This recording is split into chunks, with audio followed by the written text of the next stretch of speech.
Hello, welcome to Bloodhaus, the show where we talk about art house horror movies. I'm your host, Joshua Conkel. And I'm repulsed by the smell of men. Drusilla Adeline, welcome to another week of Bloodhaus. How you doing, Josh?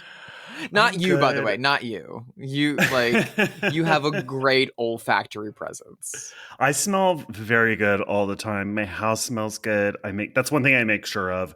And there's a lot of gay men that are like really into BO, and I saw someone post on Blue Sky that they weren't wearing deodorant because they were going to someone's stinky boy themed party, and I was like, barf, I would never in a million years. I do not like BO. Put on deodorant. I am repulsed by body odor. Well, this is the time to be repulsed. Good God, that's not for me. That is making me think. Are you up to date with the fucking Max show Hacks? No, I don't watch that show. You don't watch Hacks? Mm-mm. I feel like you would love Hacks. I watched the first season and I liked it, and I just never went back. Joel watches it, but I don't think he's watched the new season. I feel like you would love it. I feel like Paul W. Downs' character, I feel like you would get a massive kick out of. But there's a scene in the most recent episode where like an exec walks into a room that all the characters are in, including the manager, Jimmy Lasac, played by Paul Downs.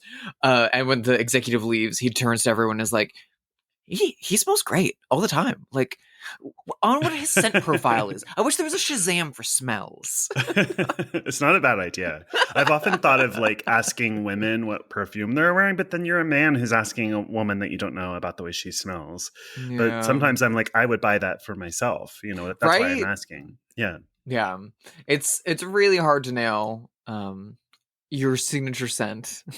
To sound really douchey about it, but like experiment, play around. I will say, I was at a screening recently of Sinners, actually. Sinners was put back in IMAX because it was such a goddamn big hit. And we got to go see it again in IMAX in 70 millimeters. So the aspect ratio shifted throughout the movie. So awesome. And the woman that sat next to me in the sold out IMAX was wearing a very heavily scented perfume and a like body butter kind of lotion that was scented, and had clearly been drinking because this was at Universal City Walk, and the three scents were all fighting each other. Women do too much sometimes during the movie, and she was like checked out, kind of passed out in her seat, and clearly had been drinking all day out in the sun at Universal, and I was like, you please sit anywhere else. This is too much for me. My college job was I was an usher at the Paramount Theater in Seattle, which is like where Broadway shows come when they tour in Seattle. And so I'd have to like scan tickets often. And depending on what the event was, sometimes it was like a lot of older people. And the thing with getting old, one of the things is that your sense of smell gets weaker. And so that's why old ladies tend to wear like more perfume than maybe they should. But by the end of that hour of just scanning tickets, my eyes would be watering, my nose would be stuffed up. I felt like I couldn't breathe because everyone who came in was just wearing too much perfume. And it was like a big problem. Yeah, it's not great, but there's only so much Chanel No. 5 that your nose can take. Yeah. Which it's also interesting how scents like that come in and out of fashion, because Chanel No. 5 was like a big deal, very, very, very popular mid-century. Nowadays, if you smell it, everyone is like, that smells like my grandmother. So. Well, yeah, and that when I was a kid, like rose scent was considered like an old lady smell, but then it became very trendy in the past decade or so. For a while, women were really into that scent, and I don't know. I mean, these things come and go like anything, I guess. Yeah, I feel like if you could package and bottle BO scent, you could sell to the bear community so well. Do you know what it smells like to me? BO to me smells like Campbell's chicken noodle soup. Like exactly like Campbell's chicken noodle soup. No, I like Campbell's chicken noodle soup. Don't I say know, that. I do too. It's like a comfort meal. But I don't like it when a person smells like it. See, now that's making me think of Juno. They're like, she smells like soup. Her wife smells like soup. Anyway, what have you been up to lately? How have you been spending your week between episodes? Because this is all of our lives is just like, this is the highlight, this is the peak, and then we just like rest and hibernate for 6.5 days. Like androids, we just power down.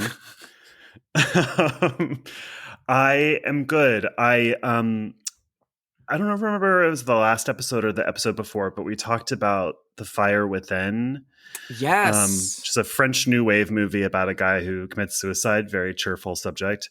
But, I realized on that episode that it was based on a novel. So I went and read that novel, which was similarly beautiful, and I recommend it. It's very easy to read, very short.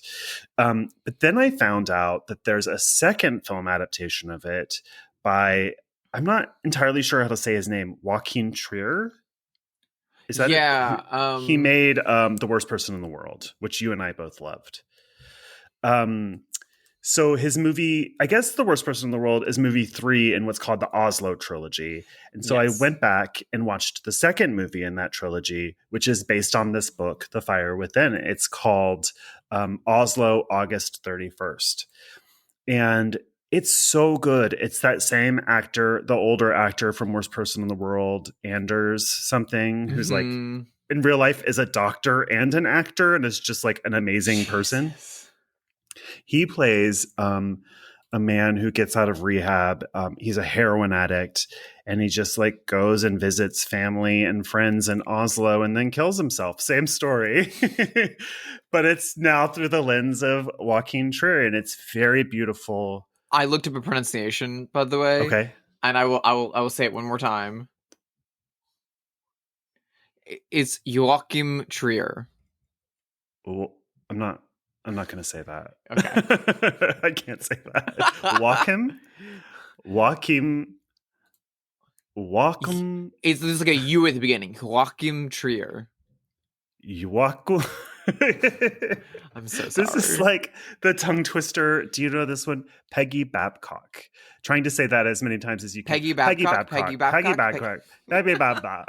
Mine falls apart immediately. Peggy Babcock's rubber baby buggy bumpers down by the seashore. Anyway. Who's blue Oslo. leather. A big blue bug, but a big black bear, and the big black bear bled black blood. Oslo, August 31st is really beautiful. Not like Worst Person in the World in that it has... I'm not sure that you would like it, to be honest, Drusilla, because it's like handheld But I love The Fire camera. Within. You do. So. But this is like... You don't like handheld camera. Yeah. You don't like quiet naturalism, which this is. There's no like magical realism or breaks in form like there are in Worst Person in the World. It's just very straightforward, very quiet, handheld camera. I do love the visual aesthetic and the filmmaking choices in Worst Person. The magical realism, take or leave. I do love it in the movie, but the standout for me is the filmmaking choices and like production aesthetics of that movie that I feel like are so like eye-opening and refreshing after 15 years of very save the cat shit. We'll save the cat shit on a large production level, but from an international scale, a very like naturalist, like Dardenne brothers perspective. It was Worst Person in the World was like a fucking jolt to the chest of like, oh, we can make maximalist movies again. The other thing I liked about Worst Person in the World, and we've talked about this a little bit recently, is I like movies that have like discrete sections in them that almost are like their own short film movies. Yeah, like chapters. Worst Person in the World. Yeah. Girlfriends, Nights of Cabiria. I just am into that structure for a movie. I'm so glad you enjoyed Oslo. I've been wanting to see it for years now. So I hope I like it. I'll have to give it a shot. I want to see the first film in the trilogy, which is called Respite, and stars that same actor. It's like 2003. So there's kind of a lot of years between each of them. But he has a movie that just won Grand Prix at Cannes and got like a 15-minute ovation, which doesn't necessarily mean anything at Cannes because I feel like everything gets a standing ovation. This is true. At Cannes, or people are walking out, one or the other. There's just a bunch of drama queens at that festival. People walked out of Wild at Heart and then it won the Palm. Like, people are so dumb and annoying. They just want to be the most. But that's called Sentimental Value, and I cannot wait. It's supposed to be very good. And I assume that comes out this year because it's at Cannes. Yeah, it should be. I think it's also English language too. I think Elle Fanning's in it. And Yeah, Elle Fanning is the star of it. Yeah, Stellan Skarsgård is in it. Yeah, I'm very, very, very excited. I love Worst Person in the World so Me too, much. loved it. Really excited. All the stuff coming out of Cannes sounds so good. I always have FOMO, but also like it's big bougie fakeness that I'm also kind of like, maybe I'm not missing anything. Well, the Palme d'Or this year is like an Iranian film, which I guess is a thriller comedy, like a dark comedy. That's awesome. Good. And it's the first film from that director since he's been released from prison as well. Oh, really? Yep. He made the film No Bears 3 years ago or something like that. And then was a political prisoner for a handful of years in Iran. And so this is his first feature since then, and I'm so glad he has a new one, and I'm so glad it's getting this much love. And for the sixth time in a row, it's been bought by Neon. This is 6 Palme d'Or winners in a row for Neon. They have they have very deep pockets. I was just with my friend Michael. We went to go see Friendship, which is an A24 movie, and I really loved it. The Tim Robinson film. Yeah, we talked about it last week or the week before. And he was saying that he felt like A24 had somewhat fallen off the radar for horror. And I was like, oh, I guess you're right. And it's like kind of all about Neon now. And I think that's true. Like most of the cool arty-farty horror movies seem to be Neon these days. I think that's very true. And I think not even just horror movies. I think kind of across the board, A24, they've even stated that, you know, now that they have bigger investors and funding, they're going after IP. They're adapting a big video game. It's like Elder Scrolls or something. They're adapting into a feature. Yeah. Like they're trying to do more straight down the middle stuff. I don't like it. And the only big new horror movie they have coming up is Bring Her Back, which is from the directors of Talk to Me, which I never saw. It's fun, really good. So yeah, the trailers for Bring Her Back aren't selling me. So if I could go either way, I'm sure I'll see it because I see most horror movies eventually. But I will say what I loved about Friendship the most is how it felt like a satire of A24 movies. Yes, it very much. Do you know what I mean? Like it's a comedy, but it's in the aesthetic of like a really serious A24 thriller. And to me, that was delicious. Like I've seen so many people comment on the way that it films like Midwestern suburbs, similarly to something like It Follows. Yeah, which is like making them very sinister and horrifying. Just to watch Tim Robinson drag a drum kit on a little cart because he got the expensive one. Yeah, green. You don't see that a lot. It's very 70s. That movie really made me squirm and was a lot of fun. I'm really excited to see it again. I feel like I missed so much of the dialogue over the laughter, which is a great thing. Yeah, but yeah. I feel like we've been quoting it all week. We just ran into our friend Matt Landsman, who's been on the podcast before. When we went to go get brunch this morning in Burbank, and he was saying that he had just seen it, and so it was nothing but us, you know, back and forth being like, "She's in the sewer," or "Did you see that pig? He was really flying." It's so good. What did you do? I ordered. Whoa, that was a big lick. It's so goddamn funny. I feel it. All of his nonsensical dialogue. Just gets like it's like an earworm. It gets stuck both for I Think You Should Leave and Detroiters and now Friendship. It gets stuck in your head like song lyrics, and you just keep saying it over and over and over and over again. Joel and I do it all the time. This is going to be my life. I'm going to be senile and in a home. Talking about coffin flop. I don't want that. I want that. You replaced your mom, I see. That was the day that the skeletons came to life. Love it. God. I hate that game. Anyway. Have you watched anything cool? So you're gonna just check out and be a little bored for this section of the podcast, especially since I mildly talked about this last week. This string of episodes is going to be a trilogy, unfortunately, because of how much I'm watching this stuff. I've been watching all the Mission Impossible movies this week. Oh, okay. I mentioned it on the last. He said, "Oh." I mentioned it in the last episode because we were talking about Final Destination and getting out to the theater, and I was like, "Oh, I'm probably going to see that new one." I'm not able to see the new one until tomorrow, so we won't be recording. So I'll probably mention it next week. But in the entire week, every single day while I've been working, because there's 8 movies. The new one's the 8th one, so there's 7 before that. Every single day of the week while I've been working, I've had one on.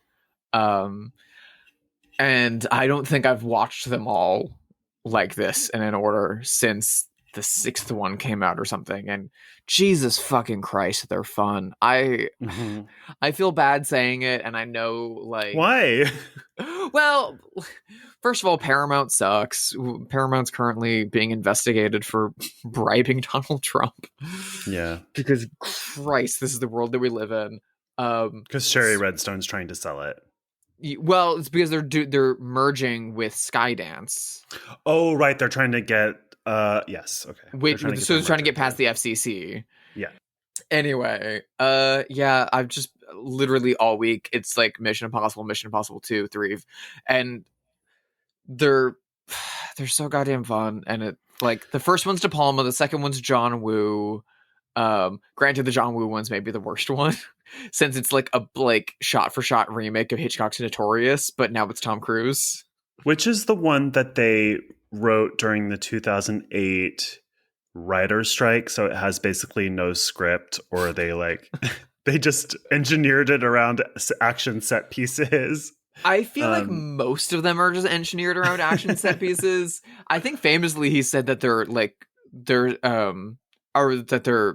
treatments are 30 pages long, and that's what they like get greenlit off of, which is like fucking insane. They call them. Yeah. That was the 2011 film Ghost Protocol, directed by Brad Bird, who directed like Iron Giant and Ratatouille. Which is insane. And that because of the writer strike, the script was really weak, and then they brought in Tom Cruise's writing partner Christopher McQuarrie to punch up the script on the set while they were shooting, literally while he was hanging off the Burj Khalifa in Dubai. He was there, like, typing stuff out and handing pages to Simon Pegg. And then he, following that, became the series director. He's directed the 4 films since then, including the most recent one, and written them all with Drew Pearce and a few other writing partners. And, you know, part of me loves the experiment of, like, we're going to get really big name directors to come in and put their stamp on every single movie and, like, do a different movie every time. And that's a really fun idea. And De Palma's a great director. And the first Mission Impossible is still a De Palma movie, while also being like a Tom Cruise tentpole movie. And they like really nail it with that. It does not work for the second one, because John Woo's entire ethos, which is incredible, but Tom Cruise's do not align, and that movie is very clunky. Also written by the writer of Chinatown. Bad script. I wish that experiment had, like, what if we had Nicole Holofcener's Mission Impossible? Right. Noah Baumbach's Mission Impossible. You know? The thing that's a little sad is that the third one was supposed to be directed by oh god, what's his name? Who directed Smokin' Aces? No idea. These things that I know that you don't. Joe Carnahan. It was supposed to be directed by Joe Carnahan, who had made Narc,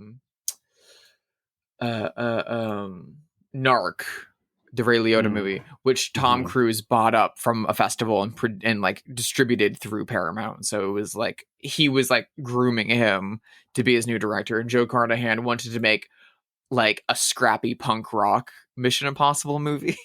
He Uh-huh. was like, we don't need a $300 million budget. We need $50 million, and we're going to not have permits, and we're going to go out in the streets, and it's going to be grungy and weird and insane. And I was like, I want to see that. But that's basically what Smoking Aces is. Yeah. And so that was a good idea. And then instead, he got people who had never directed features before, at least live action features, Brad Bird and J.J. Abrams, to do the next two so he could control them. And basically, and Yeah. then Christopher McQuarrie did the last handful. But rewatching them, De Palma's the king. However, Rogue Nation and Fallout are fucking amazing. The Christopher McQuarrie ones are the best ones because you don't feel the fight between, oh, I want to have doves in this scene and have a slow-mo bullet battle, or I want to do the split diopter crazy shot, and it feels like you're taking time out of the movie to like do a thing.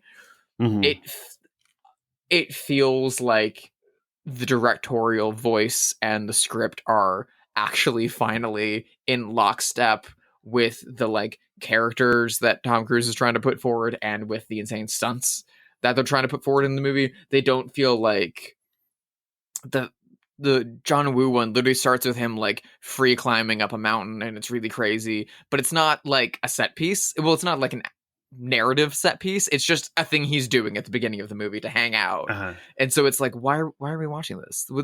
What does this have to do other than to show you that he's cool and he can do this?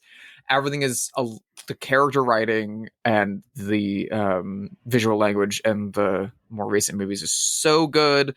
And if you watch any of them, I would say to watch the fifth one, Rogue Nation, if only for an almost dialogue-free 20-minute opera house set piece, which is like De Palma Hitchcock levels. It's really, really, really good.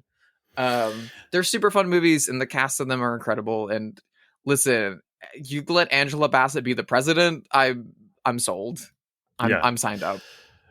My internet friend, actually someone who listens to the podcast, told me that Christian Bale based his performance in American Psycho on Tom Cruise. I would believe that. Who said that Tom Cruise, is friendly and nice, but empty behind the eyes, and that there's like something chilling about meeting Tom Cruise, and I believe it. That's whenever he has a new movie where there's like a Top Gun sequel or one of these coming out, the internet gets flooded with like, he's like a cryptid. He like comes out of his cave and people catch like cell phone videos of him on red carpets or at premieres and stuff like that. And like, they'll just become memes of like people catching with cell phone video, like Tom Cruise eating popcorn at the side of a premiere. And he's like throwing it in his face. Every kernel is thrown into his face, or pull quotes from him where he's like, I watch at least one movie a day, and with every movie I watch, I have 2 tubs of popcorn. And it's like, what are you doing? You're 62 and you hang off of buildings. I've never heard that he's a mean person or in any way abusive, but I mean, this is a person who's hanging out with David Miscavige from Scientology, and so there's something weird there for sure.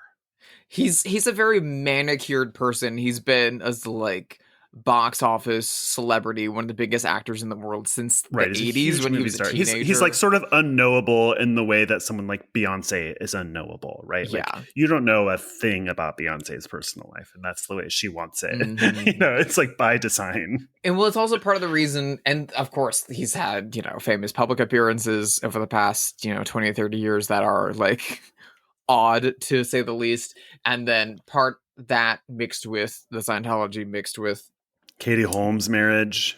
Well, the Nicole Kidman marriage and divorce.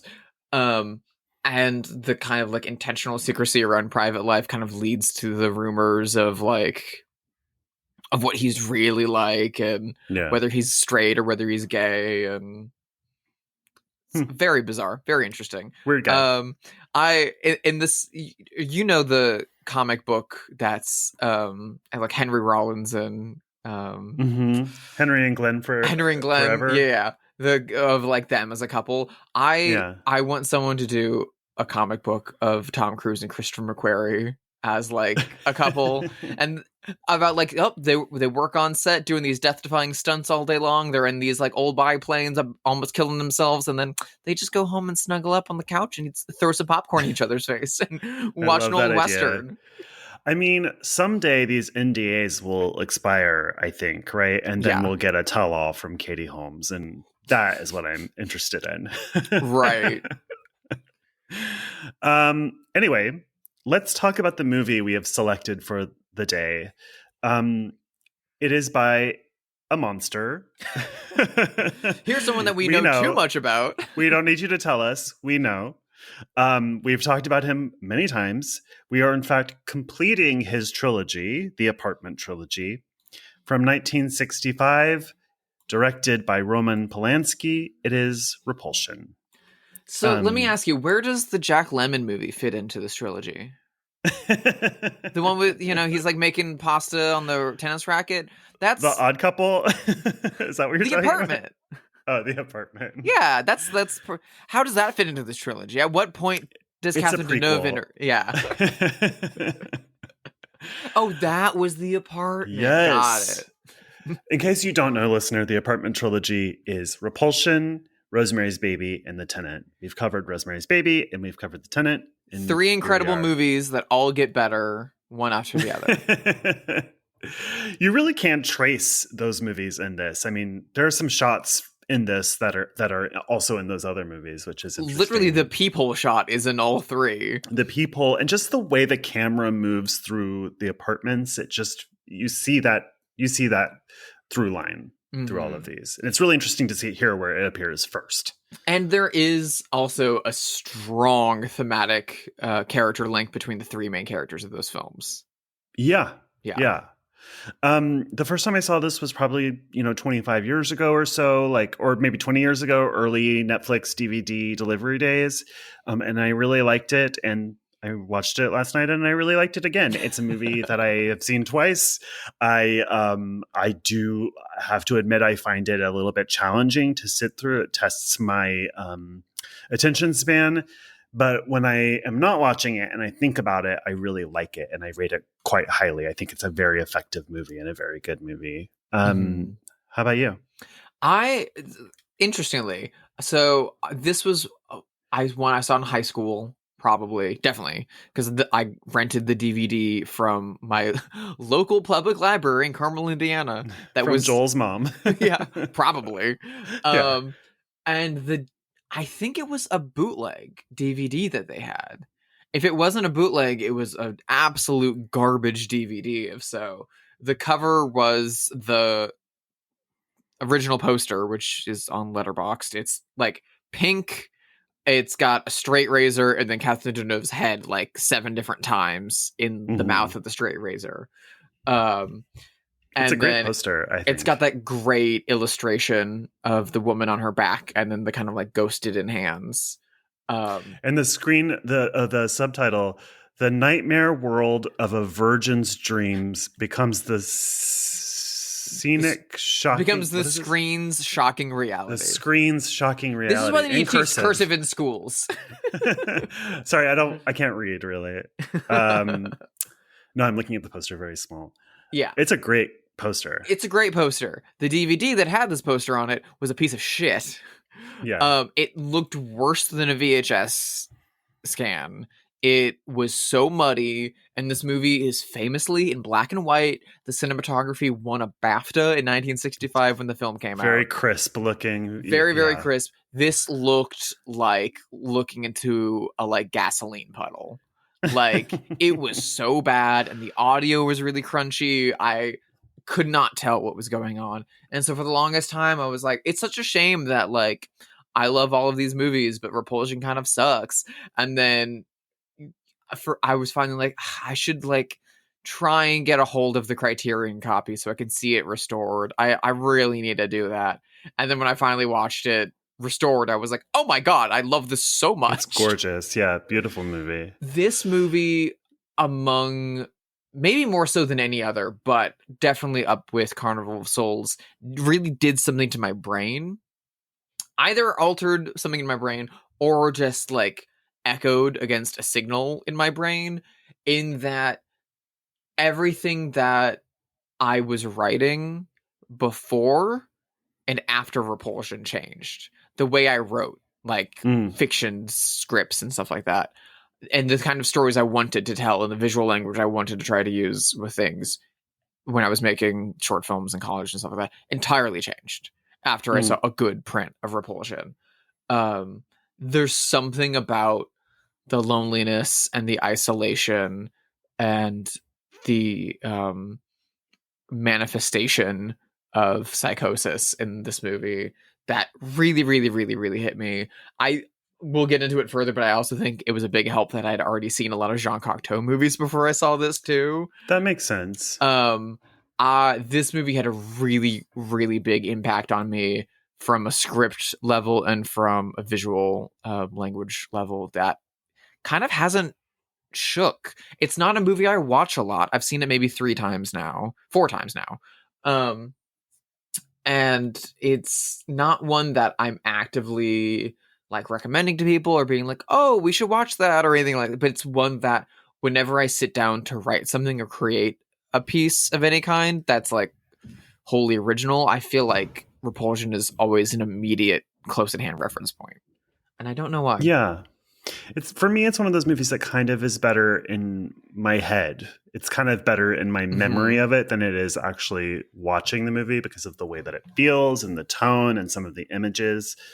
It's a really impressive watch, which is the point. Yeah. Yeah. It kind of reminds me of Eraserhead in a lot of ways. I mean, this is more accessible than Eraserhead is, obviously, but not by a lot. It would be like the most painful double feature of all time. What is this movie about? So Catherine Deneuve plays a young woman named Carol. She lives with her sister Helen in an apartment in London.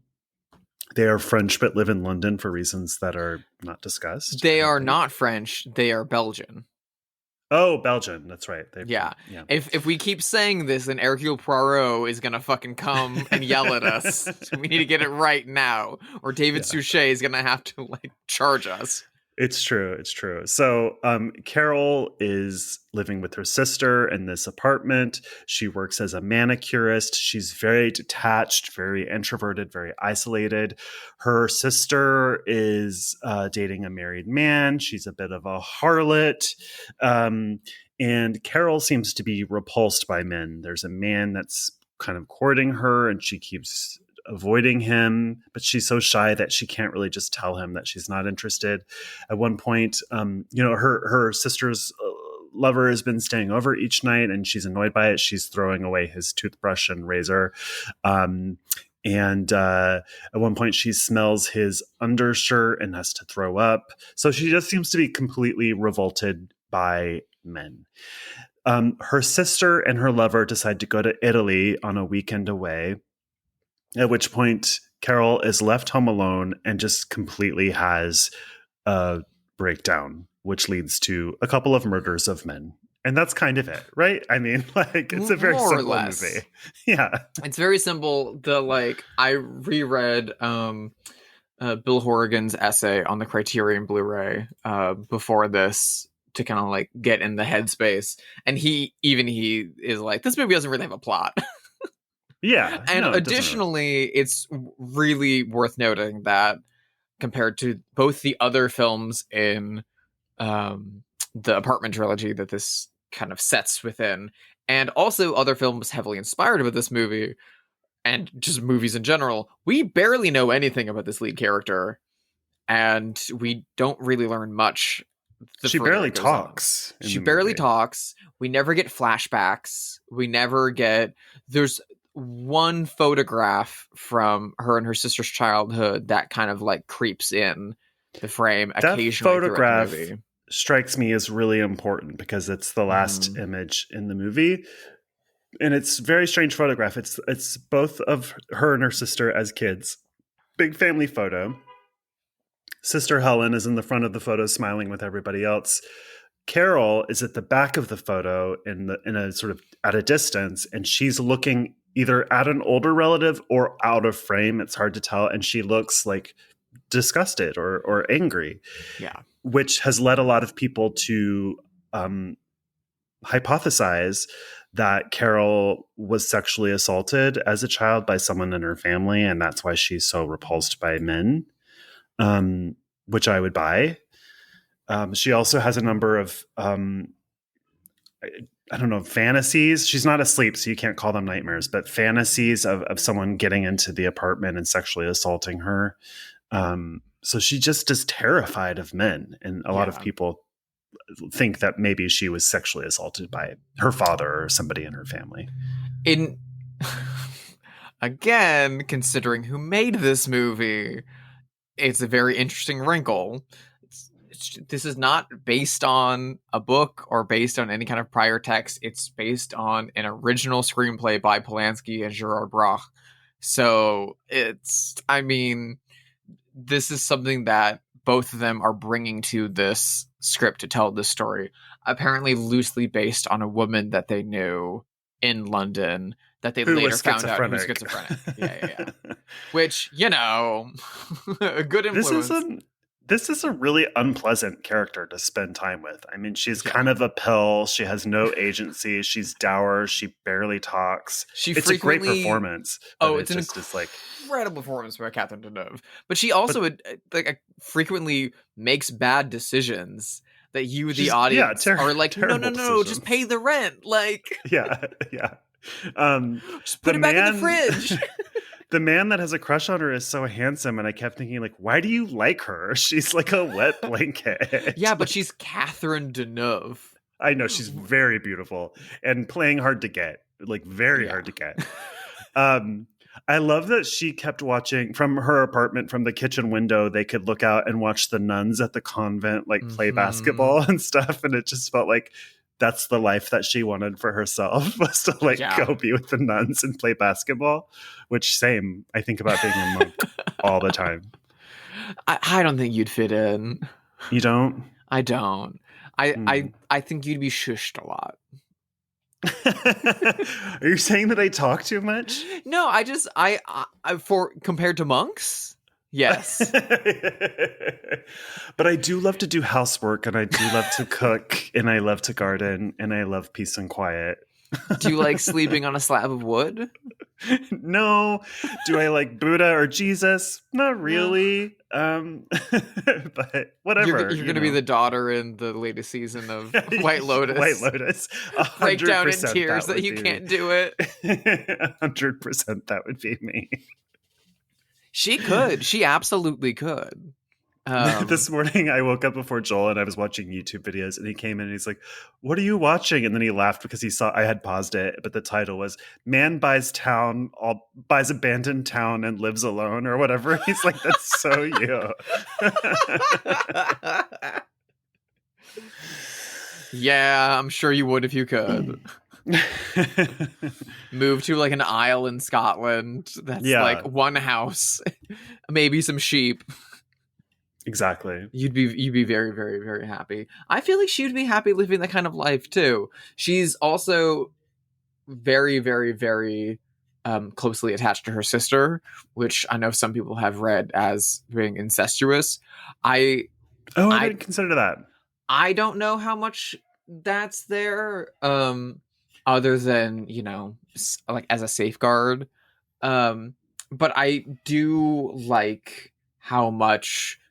I hate complimenting the man, but I like how much Polanski leaves open to interpretation in this movie. Yeah. We get the clue of that family photo, near the beginning, and then when she's walking through the hallway in the middle of the movie, and then as the final shot kind of like echoes the opening shot on her eye.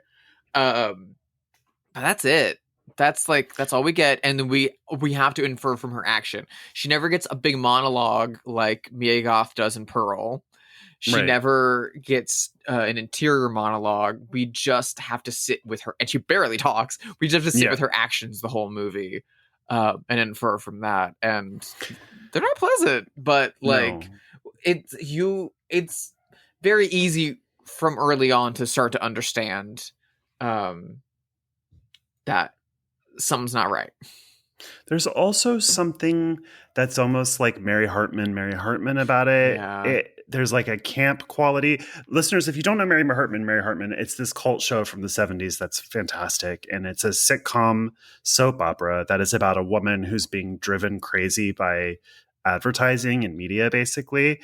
And so I noticed in this movie that there's a lot of like product placement, very blatant product placement. And then she works at a spa where she gives manicures to rich women, and they talk about the nail polish colors and brands. And there's something about like rejecting the expectations that are placed on women in this movie that is interesting. I mean, I don't know what else to say about that. Besides, I noticed it. I think it's very astute, and I think additionally, from kind of the flip side of that, I think a lot of the repulsion of the title is both of male sexuality, but also of the prevailing culture at the time. It should be noted that this movie is set in London in 1965.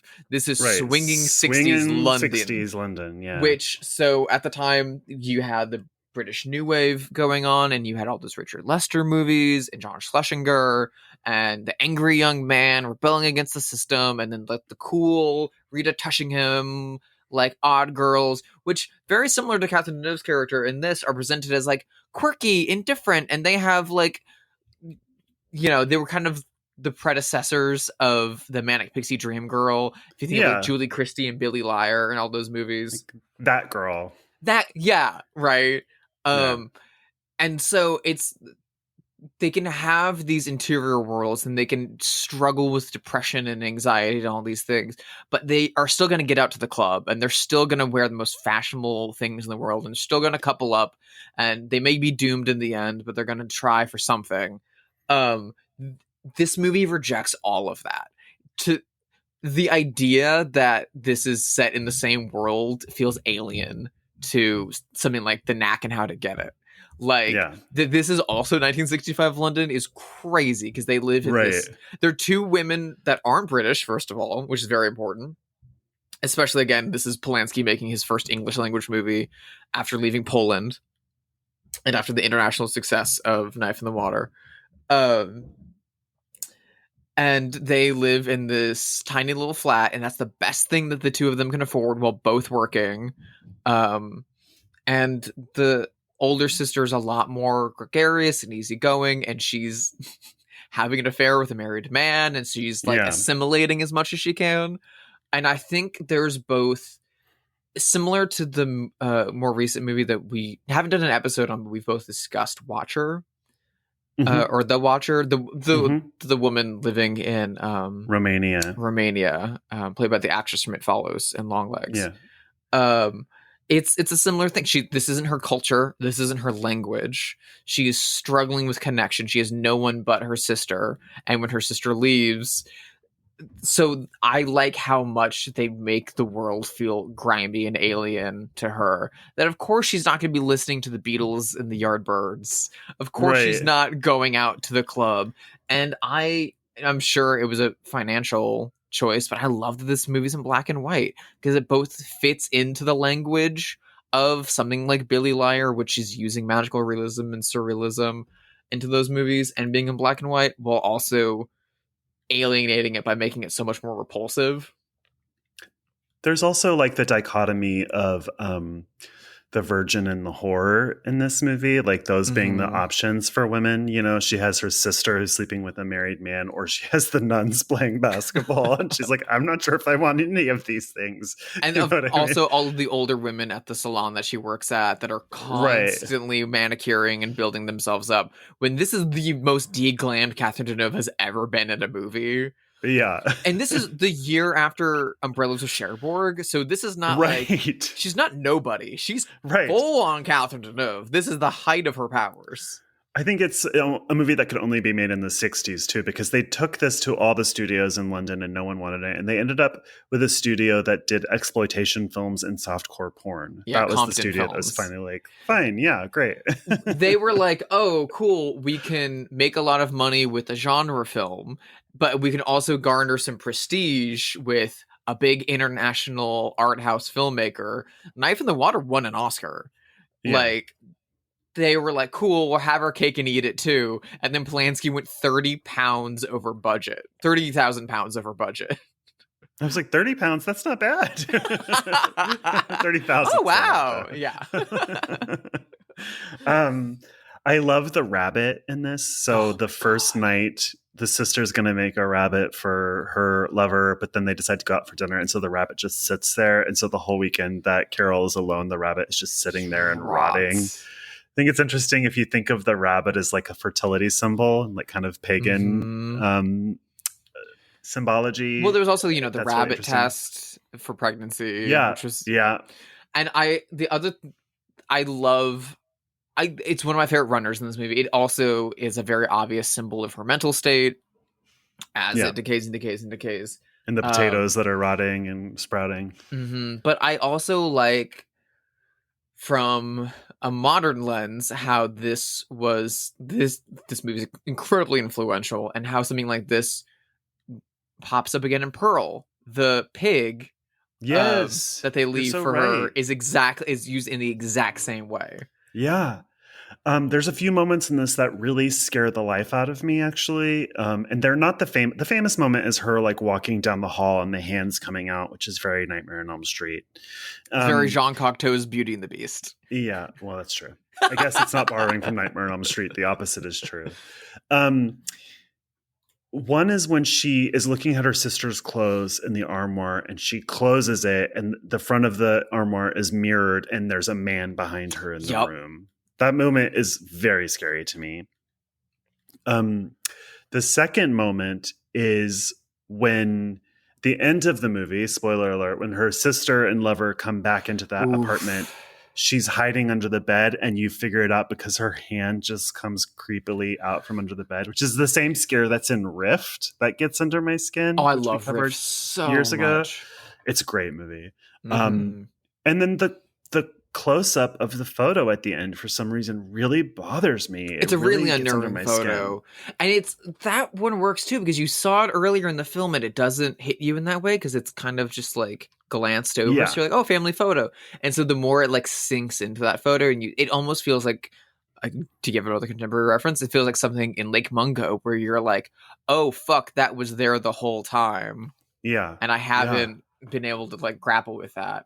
It's no surprise that this is one of Ari Aster's favorite movies. Like, oh, of course. This is like a textbook on how to do artful and subtle jump scares. This is like this is like horror filmmaking 101. This should be essential viewing for anyone looking to make anything in the genre. It really like breaks it down to bare bones. Because literally, I mean, it's the Godard quote when he made Breathless that like all you need to make a movie is a girl and a gun. This strips the gun out. You just need one woman in an apartment, and then you do the rest.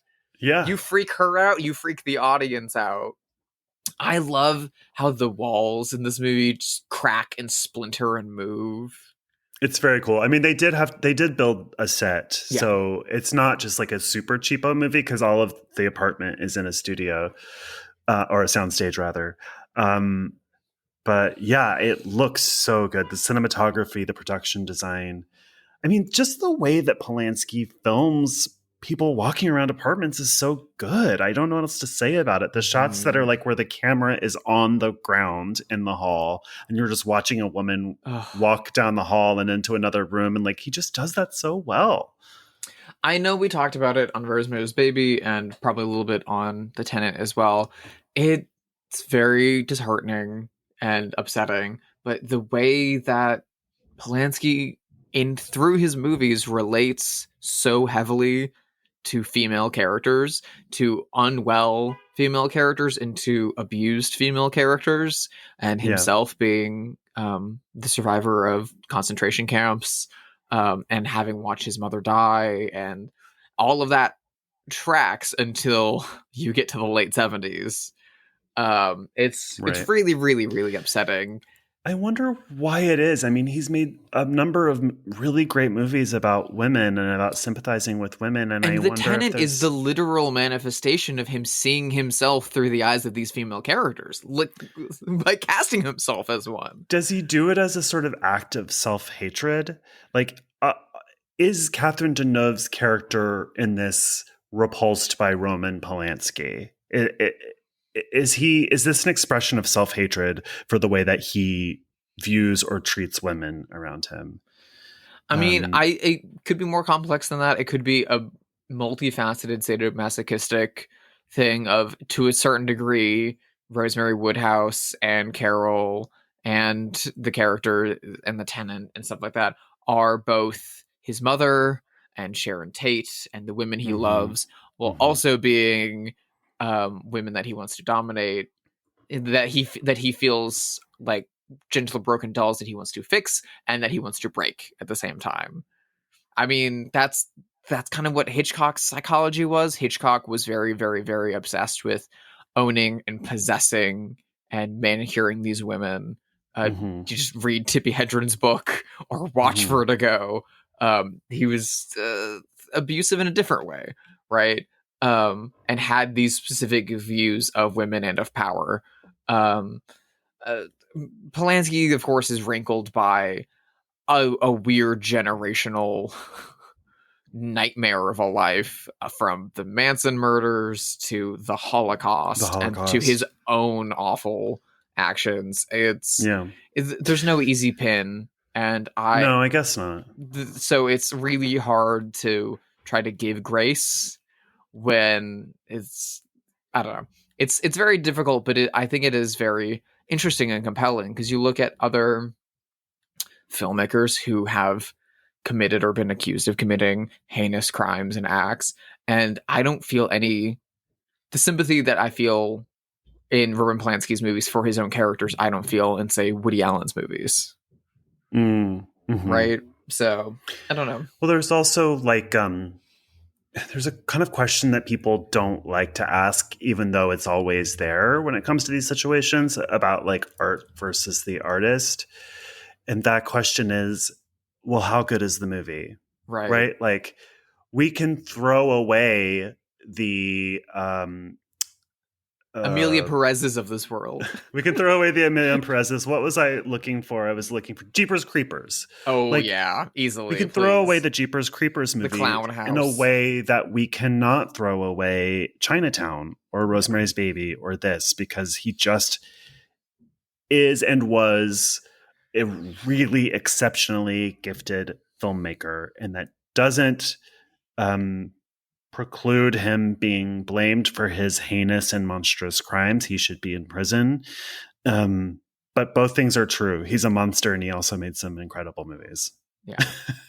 And that's just a tricky thing to live with, but there it is. So looking at the legacy of Repulsion, it's very, very, very influential, famously.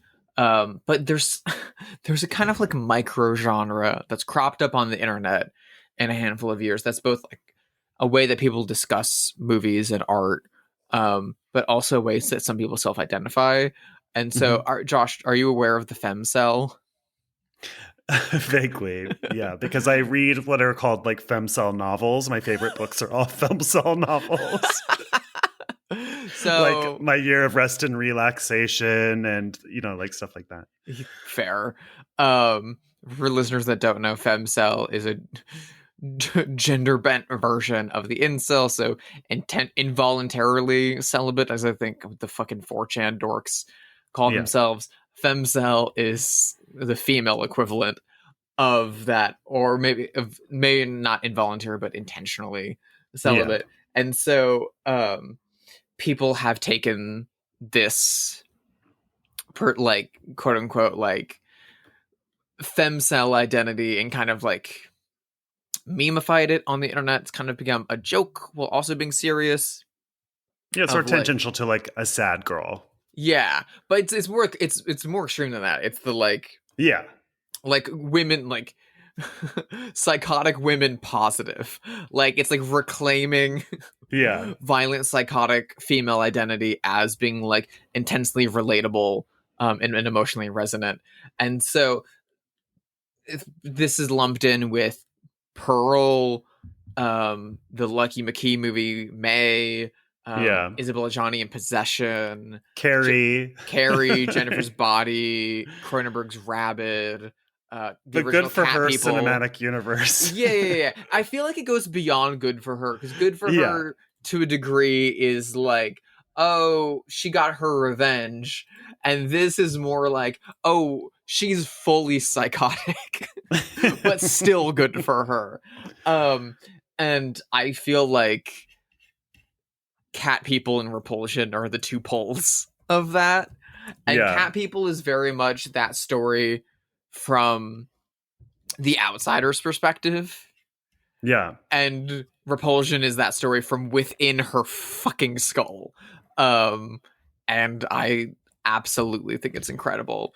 I'm starting to build a Letterboxd list after the rewatch of this of like femcel cinema classics. Do you know about the 4B movement in Korea? It's pretty fascinating. I don't. It's a new movement, a political movement, feminist movement in Korea, South Korea.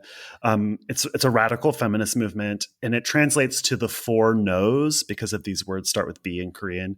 No bihan, which is, and forgive me if I say these wrong, bihan, which is refusal to engage in heterosexual marriage. Bichulsen, which means choosing to forego having children. Biane, abstaining from dating relationships with men, and Biseku, refusal to engage in heterosexual sexual relationships. So it's women who are completely, as a political act, giving up on men, marriage, relationships, and sex, and having children entirely, and just taking themselves out of the pool. It's really interesting. It sort of like sparked a whole thing on TikTok here in the United States a few months back, and it's like becoming a whole thing. People are really freaked out about it in Korea, but you can't really blame them. No, not in the least. I mean, that's the exact fear of men in of like Norman Mailer and the men of the 1960s of like, if these broads get feminism, they're all just going to be dykes that never need men again. And it's like, yeah. And what now? A woman can live by herself, and she can adopt, and she can just live a celibate lifestyle if she wants, or she can have, female sexual partners that are romantic or not, or multiple that are romantic or not. And it doesn't matter. You don't matter. Get over it. Cope. Like, I support that. Go off. Good for her. Good for her. Right. I think if my relationship with Joel didn't work out, I would just shut it down too at this point. Like, I think, I'm middle-aged now. I've given a huge part of my life to men. I would be totally happy to spend the rest of my life just pursuing my interests and creative projects and having beautiful friendships, Yeah. I think fair. That's totally fine. I'm a creature of comfort, so I also primarily date women, so yeah, you're lucky.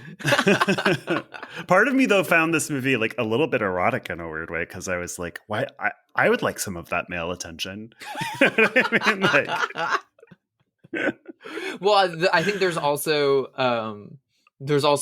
I've seen a lot of sapphic reads of Repulsion of like, oh, I could fix her. Oh yeah, I bet. The girlies are all like, oh, please, Catherine, please get 5150'd with me. Anything else to say about this before we move on? I think this movie is a delight. If I ever taught, yes, put that on the Blu-ray. It's a delight. If I ever taught any kind of filmmaking course, the first movies I would show to a class are Carnival of Souls and Repulsion. And then I would be escorted off the campus in handcuffs. No. Exquisite taste you have. Well, let's play our favorite game, Have They Seen It?, where we speculate wildly whether notable figures have seen this movie. I have someone in mind. I think she would be great. If there was ever a remake of this, which there never ever should be. Please, God, no. Speaking of sapphic reads, Kristen Stewart. Do you think she's seen Repulsion? She'd like it. She just directed her first film. Oh, good for her. I love Mm-hmm. her. They were just playing at Cannes with starring Imogen Poots. Hmm. Who, if there had to be someone to take a Catherine Deneuve role, Imogen Poots could do it. Should be good. Yeah, I definitely think I definitely think Kristen Stewart is seeing this.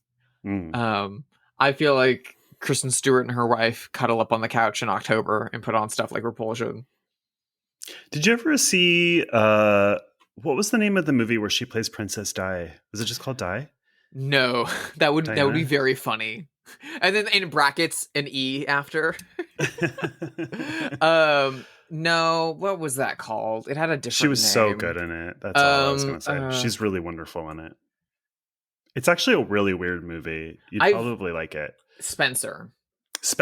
Yeah. I heard it being described as like a ghost movie.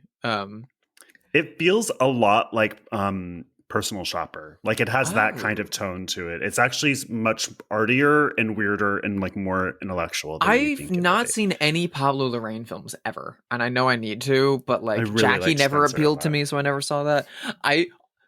My memory of Spencer is that when my ex and I broke up, they came and like moved all their stuff out, and it was a very awkward kind of like, you know, and they had a friend come over to help them move out, and one of the only things they said to me was, "Do you see Spencer yet?" And I was like, "No," and they were like, "It's really good. I think you would like it. It's kind of like a ghost movie.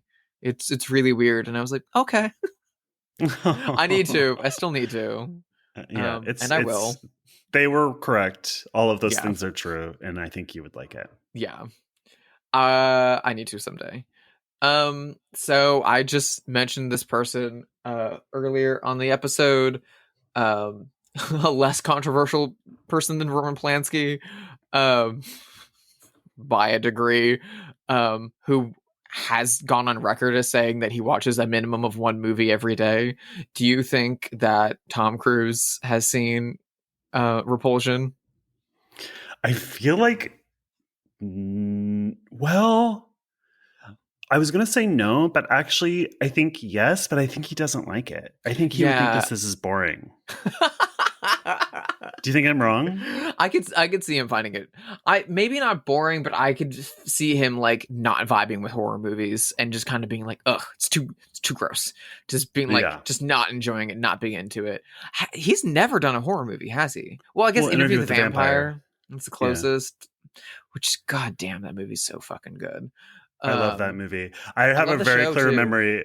There was like a special episode of Oprah about the movie when it was coming out, but it hadn't been released yet. She had the whole cast on, and the way they talked about this movie, you would think it was like Sallow, 100 Days of Sodom, or something. It's like I know Oprah was like personally offended that she had to watch that movie. It was so wild. And then I saw the movie, and by the way, I'm like 11 when this movie comes out or something. And I'm like, it's just a normal movie, very good movie, but like, come on. I always love the story that my mother saw it in theaters in 94 or whenever it came out, and she was working at a doctor's office at the time. And she saw it over the weekend, came back, and on Monday, she and a few other people there were talking about it and how much they loved it. And like, oh my God, Brad Pitt's so hot. Tom Cruise is so hot. Oh my God, it was so good. And the doctor they worked for walked up and was like, yeah, pretty gay, and walked away. And they were like, what do you mean? That was the controversial aspect of it more than anything, was like how it was like, quote unquote, kind of bi. It's almost as if Anne Rice is Rice's a specific kind of man. Yeah. I'm so glad that we have the new AMC show to kind of like lay that to bear. That show. It's so good. So yeah, I feel like Tom Cruise has seen this movie, but I also think he watches so many movies. I feel like this just didn't stick. I feel like Tom Cruise is not lying when he says that he watches a movie a day, but I think he looks at his phone through the entire movie. Or his laptop or iPad, because he's an old person. He's also so busy too. Yeah, like, he's a huge movie star. I know for a fact he's a giant Chinatown fan. That's why he hired Robert Towne to write so many of his scripts. I know, like, I feel like the one Roman Polanski movie that Tom Cruise could have been the lead in is like Frantic, the Harrison Ford movie. I feel like that's the kind of movie that Tom Cruise is trying to make all the time anyway. Or, Fearless Vampire Killers, if you want to go with the interview route. I really can't see him watching this. Though, while watching the Mission Impossible movies this week, I've had a weird, like, fantasy in my mind of, like, forcing Tom Cruise to watch weird, fucked up horror movies with me. I mean, I think his presence and, like... Watching his response. like, if I put on Singapore Sling, what would he do? I don't think he would make it through, but I think like his presence in Eyes Wide Shut, for example, is all Nicole's doing. Yeah. Actually, no. I thought that he was the one that like reached out to Kubrick. I mean, like again, really? Like he did Magnolia, like by choice. Right. Like maybe he's smarter than we give him credit for. He like works with. He was working with what's the name of Vanilla Sky. A lot. Something Spanish guy. No. Isn't it a Spanish filmmaker? It's a remake. It's an American. It's the guy who made Jerry Maguire. It's not a remake of a Spanish film? It is a remake of a Spanish film, but that's not the director. Oh. It's the director of the others. Cameron Crowe. It's the remake. Cruise did produce the others, which is interesting. Interesting. Well, we've completely destroyed his character on this podcast. I'm a fan of the movies he makes, and I just think it would be funny. He has such a like Boy Scout persona. Again, the way you talked about like the kind of Patrick Bateman kind of thing. He has such a like manicured like man of the people, like friend of everyone. That I'm like, what would happen if I made you watch Solo? Yeah. Would he then want to have a 4-hour discussion with me on Pasolini? Yeah. Or would he get up and leave? I saw an interview with Christopher McQuarrie saying that like he was like, I'm a big film snob and I'm a big art house guy. The guy who wrote The Usual Suspects. And he was like, I had a first meeting with Tom Cruise in the mid 2000s and I didn't think it was going to go well at all. And he was like, the first thing he did was sit down and turn to me and go, I make mass populist films. And it was like, you can admit that. Okay, interesting. Well, if we start from there. So I don't think his tastes are that. It's odd. Yeah. I guess that makes sense. I'm thinking, originally I was going to say Jack Nicholson because it was his house that the horrible crime took place at, which is not a good prompt.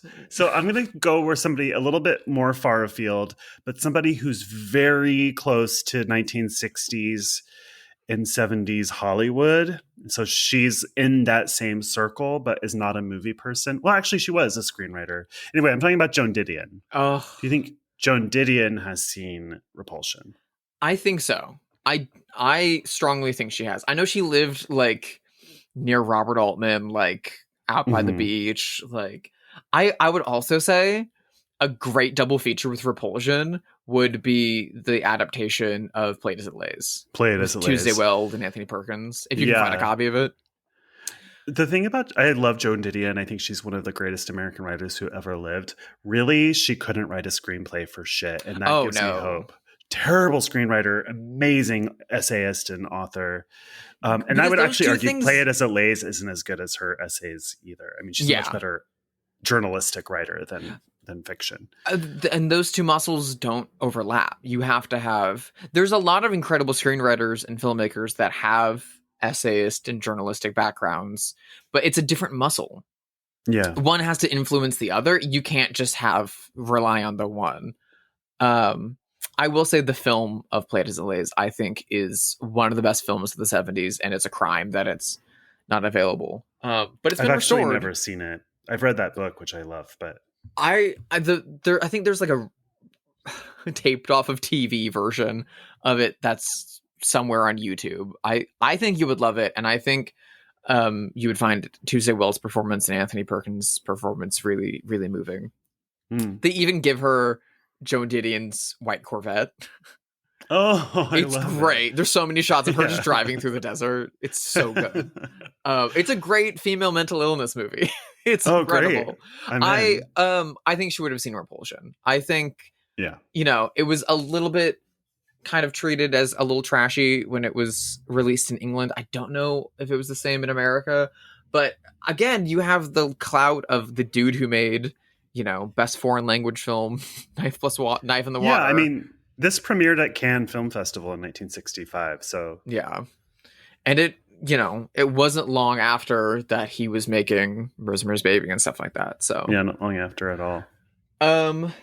So we know Robert Evans saw this movie. We know that Ari Aster has seen this movie. Yeah. We know that that William Castle probably saw this movie. We know that a lot of kind of big heavy hitters. Thinking about people that were like coming up in the 60s, and people that have kind of like tangentially crisscrossing with Polanski's career. One of the biggest stars in Rosemary's Baby is, of course, John Cassavetes, who is incredible in that movie as Guy Woodhouse. He was in Nobody Loves an Albatross and Luther. And Luther. And a lot of television commercials, too. And famously, one of his closest friends and collaborators is the actor Peter Falk. Do you think that Peter Falk has seen Repulsion? God, I suppose so. I mean, I feel like he's tapped into Hollywood enough in the 60s to see this, right? Like, I guess so. I think he was making It's a Mad, Mad, Mad, Mad World the same year that this came out, for context. Maybe not. Maybe he's too mainstream for this in the 60s. I don't know. I could, if it's being pitched as an art movie, I could see him going to do it. I know he was a big Wim Wenders fan. He's in Wings of Desire. Yeah. I know he was a big art house fan. But also, I don't know if he was a horror fan. It doesn't seem like he would be. He seems too wholesome to be a horror fan. Yeah. He seems like a nice person, but like kind of square. Yeah. So I don't know. I'm not entirely sure. Wait, like, since you brought it up, do you think the characters Rosemary and Guy Woodhouse, who live in Manhattan in 1966, see Repulsion? They definitely saw Repulsion. We know they saw The Fantastics and loved it. I feel like Guy Woodhouse might have a chip on his shoulder about movies. He might be the kind of actor that, like, while he's in New York and struggling, is like, I only see plays. Movies are just mass populi bullshit. But as soon as he would get successful, he would be like, I'm moving to LA to be in the movies, baby. Well, he does. Based on the sequel. I mean, that's why he sells his child, is to be a movie star. So, I just want to get in one more quickie for this round. Which is, again, we mentioned that Catherine Deneuve was at the height of her powers at this time, and this was in between her doing two of her biggest movies of the 60s, The Umbrellas of Cherbourg and Young Girls of Rochefort. So do you think that the patron saint of French New Wave musicals, Jacques Demy, has seen Repulsion? It should also be noted that Deneuve's sister, Françoise d'Orléac, who played her sister in Young Girls of Rochefort, then acted for Polanski the next year in Cul-de-sac. That's so interesting. I would think yes, and actually I think he would really like it. The idea of Jacques Demy and Agnes Varda going out on a little date night to go see Repulsion with their friend Catherine is insane to me. Don't you think they would like it? I feel like they'd have a great time. Agnes for sure would like it. Oh, yeah. Jacques Demy, it feels like so the opposite of what he makes, but I think that's why he would like it. Yeah, I think so too. I feel like they would get a kick out of it. I feel like the It's Delightful pull quote could be from them.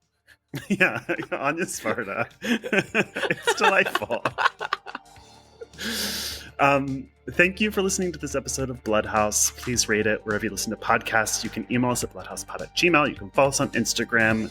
Drusilla, shout out your socials. You can find me at sisterhidedesign.com. All my work is over there. I'm a busy little bee this time of the year. So there's going to be a bunch of new stuff popping up there. You can follow me on Letterboxd at Drusilla Adeline or Sister Hyde. You can find my femcell Letterboxd list that I'm building. And you can also follow me on Instagram and Blue Sky at Sister Hyde. What about you, Josh? How can people take a window into your psyche? I am on Letterboxd, Blue Sky, and Instagram at Joshua Conkel.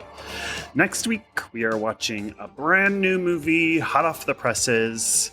What's it going to be? Yeah, we are keeping up with our female psyche films and our European art house sheen with something outrageously gorgeous and stylized, but contemporary this time, at least in terms of production, if not in terms of aesthetic. We will be watching for 2025 from Emily Blichfeld, The Ugly Stepsister. Ooh, I can't wait. Bye, everyone.